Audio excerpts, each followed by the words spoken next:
Good afternoon, everyone. Welcome on this very sunny, warm afternoon to your shared ownership webinar, the second in a series of our buyer webinars.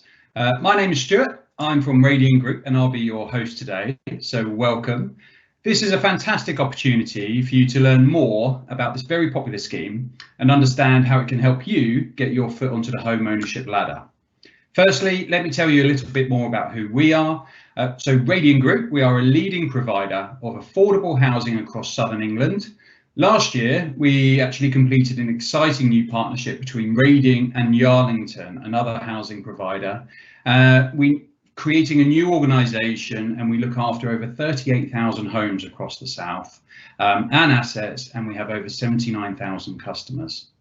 Our customers are at the heart of our business, and we are dedicated to creating high quality homes that enable and enhance communities that are well managed and maintained.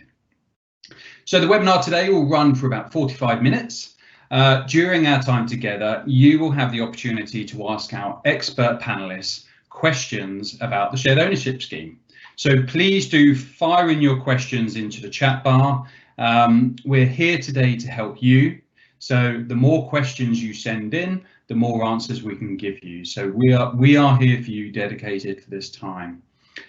It's a challenging time at the moment for everyone. I think we've all taken time to reflect on our plans for the future, and hopefully after today we can help you with your plans and take the next steps to make those a reality for you. Shared ownership is a very popular scheme. It offers you the opportunity to purchase a new or second-hand home with a smaller mortgage and pay a low amount of affordable rent on the remaining portion. Now, over time, you have the option to buy more shares and you have the opportunity to eventually own your home outright. So please do fire in your questions. I can see a couple coming in already. So we're going to introduce our panelists, but at the same time, the chat's there and we're here for you. So please pop in anything you want to know. So without further ado, I would like to welcome our four panelists, specialists in their fields, all here to help you today. We have Gemma from Radian Group. So Gemma, hello, thank you for joining us today. We also have Elliot, who has joined from the Mortgage Hut, which is a leading mortgage brokerage in the south of England. So Elliot, thank you for coming here today. Keith has joined us from Stephens Scown Solicitors to help us out on the legal side of things. So welcome, Keith. Thank you for joining us. And we also have, last but not least, we have Nicola from Radian Group as well, who is also here to help answer your questions. So what I'm going to do next, I'm just going to go to each of our panelists to introduce themselves, and then we'll dive straight into the question and answer session. Gemma, I'm going to start with your good self. Thank you for joining the panel today. Would you like to just say hello and a little bit about your role in the buying journey? Yes, hello everyone. I'm in the sales team, and I would be with you on your first step of your journey to finding your home, hopefully reserving that property, and then going through the buying process with you and viewing the property all the way through to exchange of contracts and then completion, where you would get your keys to your new home. Thank you, Gemma. That's great. And thank you so much for joining us today. Elliot, I'm going to come over to you next. If you just want to say hello to everyone and just a bit about who you are and the role that you play in the buying journey. Thanks for having me today. So my name's Elliot and I work for the Mortgage Hut. I've got two roles in the process in your client journey. So basically the first step is that I do the assessment. So I basically try and establish the share you can afford of the property, and then I'll put that forward over to Radian. And if you do decide to proceed, then my job changes and I'll help arrange the finance for you and take you through all the way through until you get the keys to your new property. Lovely. Thank you, Elliot. That's great. And thank you so much for joining us today. Really appreciate it. It's so important to understand the mortgage process when it comes to buying a new home. So I can see there's questions coming in, so please do keep those coming in. That's great, and we'll cover all of those. I'm going to come to Keith. Keith, thank you for joining us today. Just from the legal side of things, you want to say hello to our audience and just a bit about your side of the buying journey? Yes, hello there. I'm Keith Wright from Stephens Scown Solicitors in the West Country, and I act for many of the social landlords down here, and I specialise in drafting the shared ownership leases. So I'd be happy to talk to you all about the nuances of those leases, how they work, and why I think they're a good, flexible product. That's great. Thank you, Keith, and really appreciate you taking time out to join us today and help our buyer audience with any questions they've got. So that's brilliant. And last but absolutely not least, going to come over to you, Nikki from Radian Group, if you'd like to say hello to our audience and just a bit about how what you do in the buying journey. Yes, thank you. Hello, so my name's Nikki and I am within the post sales team. So we deal with your resale. So at the end of your journey, you're in your property and then you wish to proceed onto something maybe bigger or change what product you're in, then you come back through to us and we will act as an agent and sell the property for you to find a new shared owner for that home. We also deal with staircasing. So if you wish to buy further shares in the property, you would come back through to our team. We also do other elements such as remortgaging, lease extensions, that sort of thing. So anything sort of post-sale is through to us. That is brilliant, Nikki. Thank you so much for joining us today. I see lots of questions coming in. So again, panelists, thank you. We've got our experts in the room. So let's move over to the question and answer session now. So I can see the questions coming in and we'll dive into those. I will try and pick out any common themes that are coming through to make sure that we can give a nice broad picture of the buying journey to our audience. So I can see, so first question that we had come in, I've been looking online and seen some places I like. What is the first step I should take in the buying journey? So Gemma, I'm going to come over to you for this one. What's the first step? Okay, so exciting. The first step would be, if you found some properties that you like the look of, would be to contact us to arrange a viewing. Now that can be in a couple of different formats. So if the property isn't currently in stock, then we would be able to offer you a potential virtual tour where we can take you through the property virtually so you can have a good look around and see if it's something that you would be interested in. We can also talk through the floor plans with you and just discuss if it meets your requirements. If the property is a stock plot, we would be able to go and have a viewing of the property. So we'd meet you there. Obviously, in today's current climate, we would have to think about our precautions that we take in terms of COVID. So we all have protective equipment and we would have some for you there as well to make sure everyone is safe and secure when viewing the property. Thanks, Gemma, that's great. So we're getting lots of questions coming in. That's really good, nice summary of what happens right at the beginning of the journey. I can see another question that's come in. Very common question. You know, financing your purchase, the mortgage side of things, which can be a bit of a minefield. I'm going to come over to you, Elliot, if that's okay. In terms of how do I get a mortgage to buy somewhere? How does that even work, that process? Right, okay, so to get a mortgage to buy somewhere, so if we're talking about shared ownership, it's fairly similar. So basically, what the lender's looking for is your evidence of earnings, any debts you've got, looking at your ID, those sort of documentation, which are fairly standard, which you'll have. And basically, someone like myself would look at the marketplace for you, would discuss what you're looking for, your preferences, and then we'd look to recommend the deal which suits your needs. And that's it. That's great. Thank you, Elliot. That's really, really useful. So let's flow with that journey. Let's go over to the legal side of things. I can see a question that's come in around the legal process. How do I instruct a solicitor? When do I start paying my fees for the legal process? Keith, if I can come to you on that, that'd be great. Yes, of course. Legal fees, most solicitors will agree a fixed fee with you, and they'll start off talking to you about shared ownership and the conveyancing process without a fee. Finding a solicitor Most people take recommendations from people who have used solicitors before.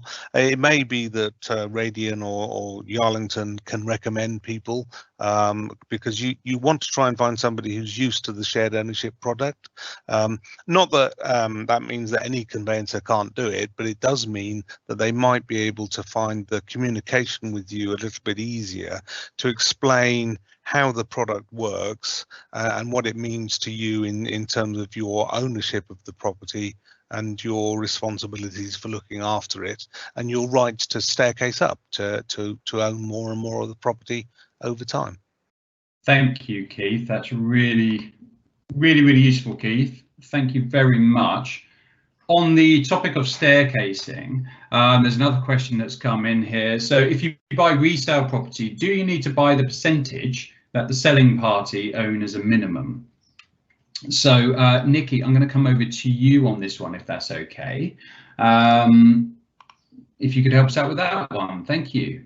Yes, so if you're buying a current sort of resale or current shared ownership property, it will be a minimum of the share that current person owns, because what we're doing is we're selling that share, so it will be a minimum. However, you can buy a higher share if you are able to. So you're not limited on just that share, but you can't go lower. It has to be that share or higher. Thank you, Nikki. That's brilliant. Just seen something else come in here as well around obviously COVID has made everyone's lives very challenging at the moment. Obviously, from a financial perspective and lending perspective, there's been various changes around that as well. Elliot, obviously this is quite a hot topic, so I'm going to come to you, Elliot, on this. You know, I'm struggling to get a shared ownership mortgage due to COVID. What are the lenders doing? How, you know, are they treating things the same? And I guess I'm going to add a question to that as well. If I'm furloughed, how does that affect me at the moment?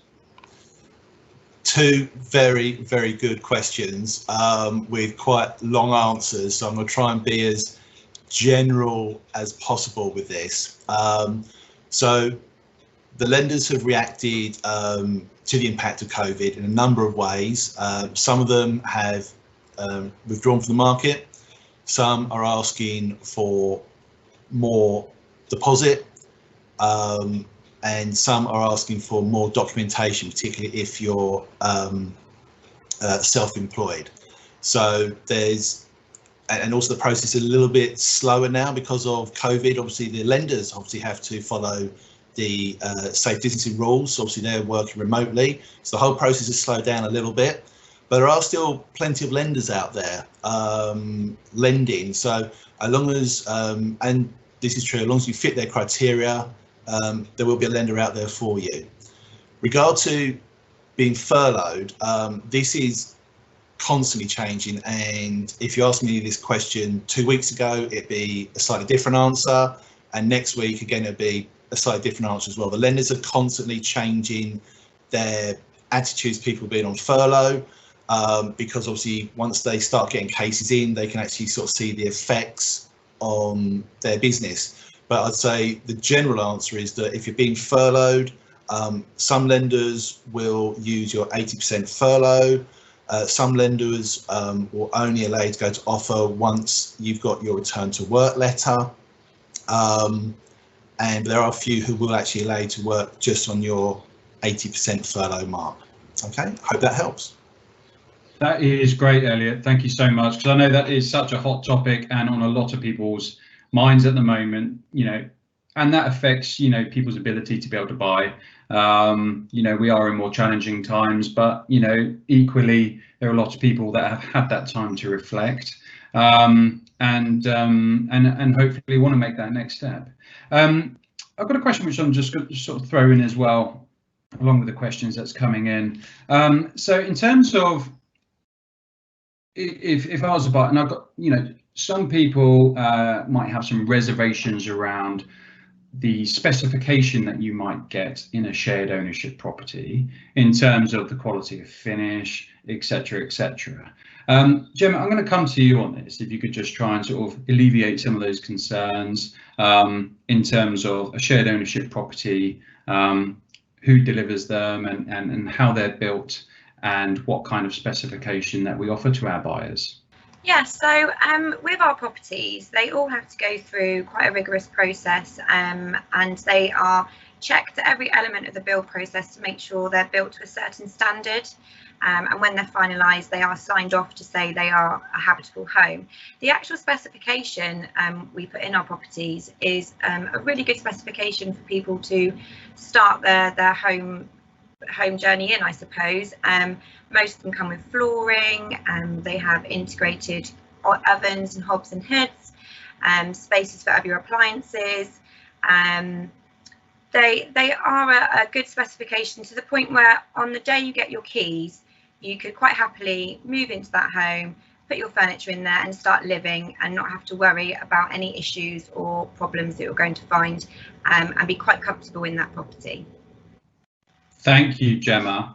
And I'm actually going to come back to you with sort of a piggyback question.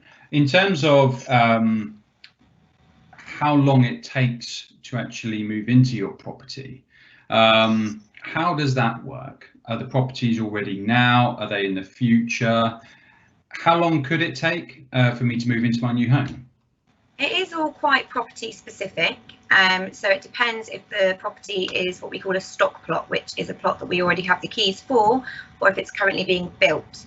So if the property is being built, then we will be in touch with you regularly to let you know how things are going with the build programme and give you estimated move-in dates.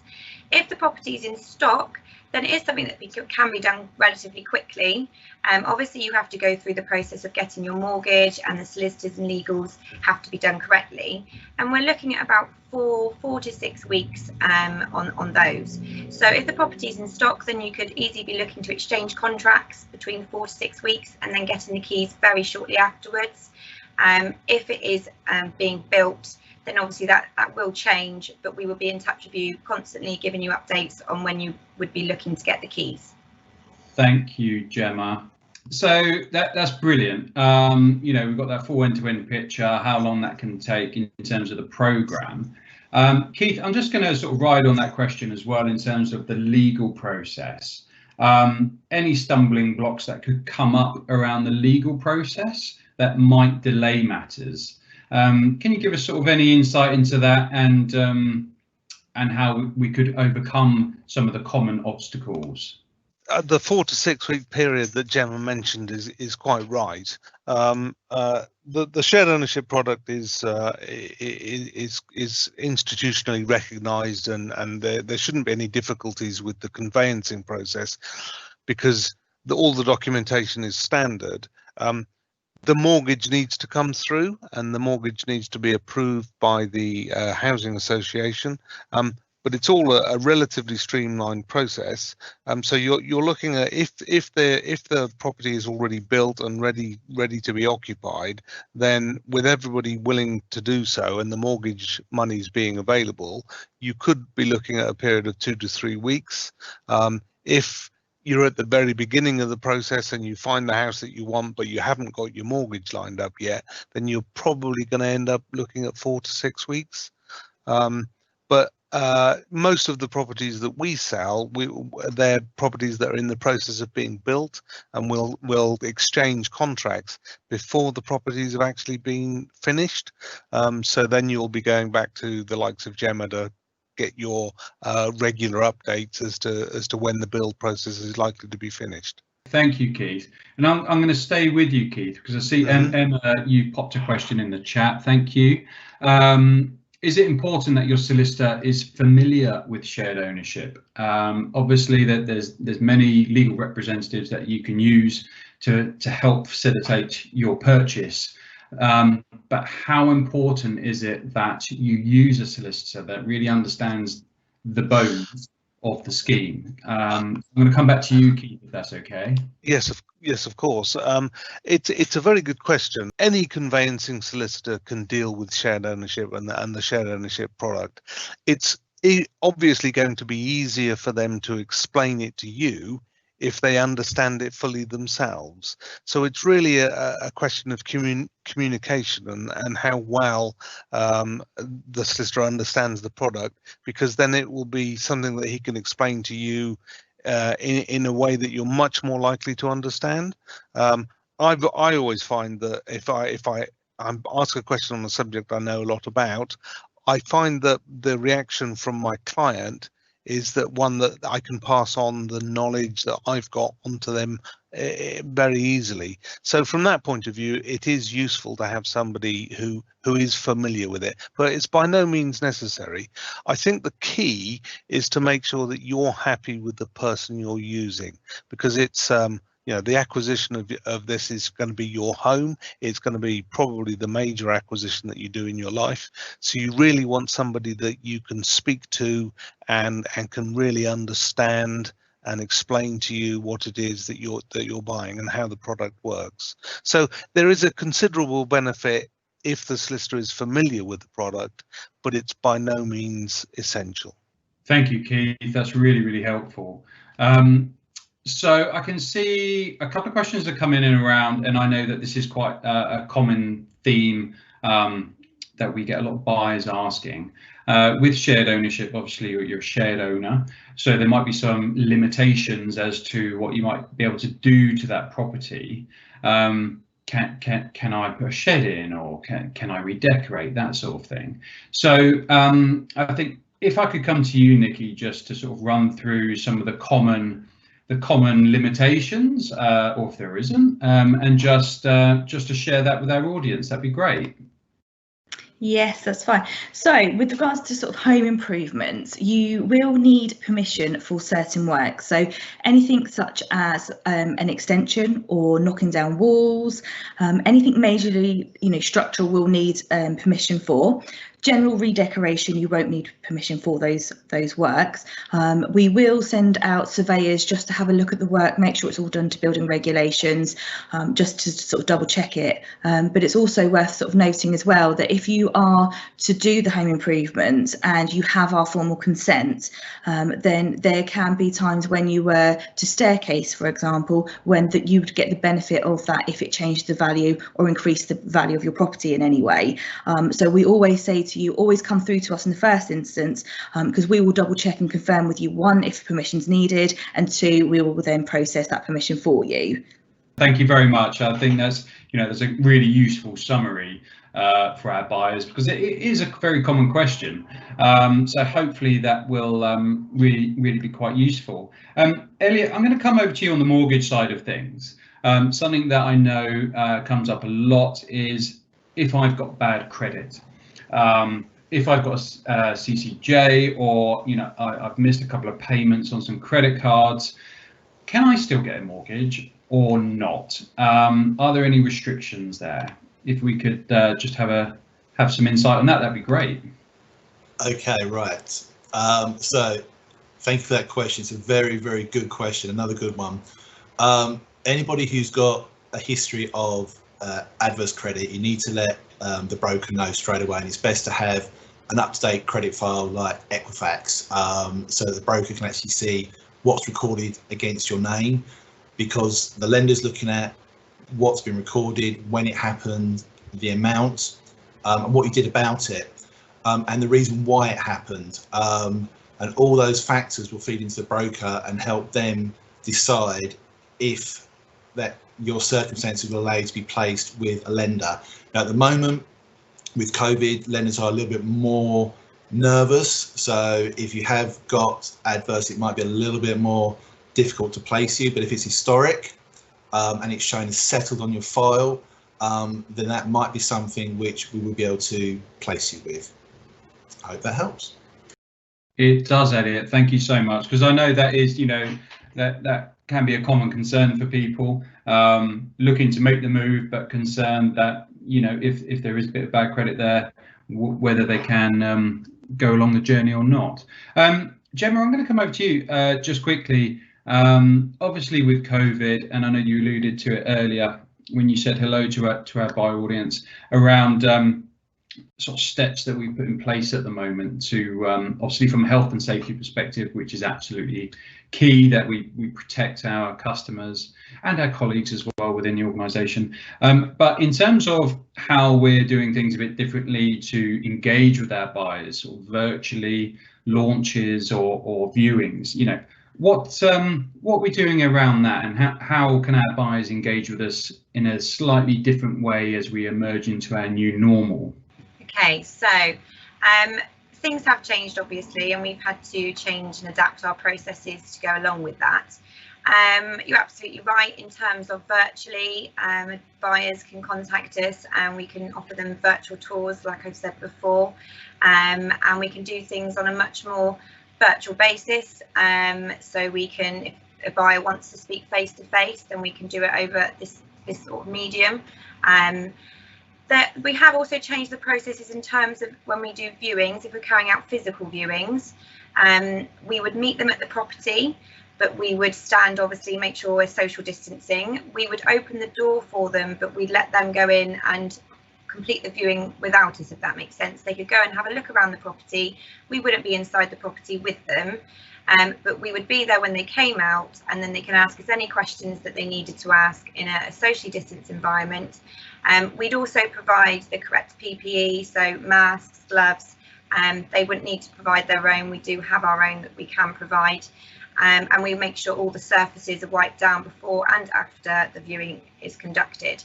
So we can still go about our business and they can still view properties, they can still interact with us. It's just in a safe environment, because that is paramount for everyone involved. Thank you, Gemma. I think that's really, really useful for our buyers to understand, the steps that we've taken and how we were innovating to try and make that buying journey easier and safer for everybody. Gemma, I'm going to fire another question just back, because it's a common thing that comes up with our buyers in terms of, and it is a bit of a minefield with terminology out there. Help to buy is a term that's used a lot in terms of shared ownership, and also for the equity loan scheme, which are two different things.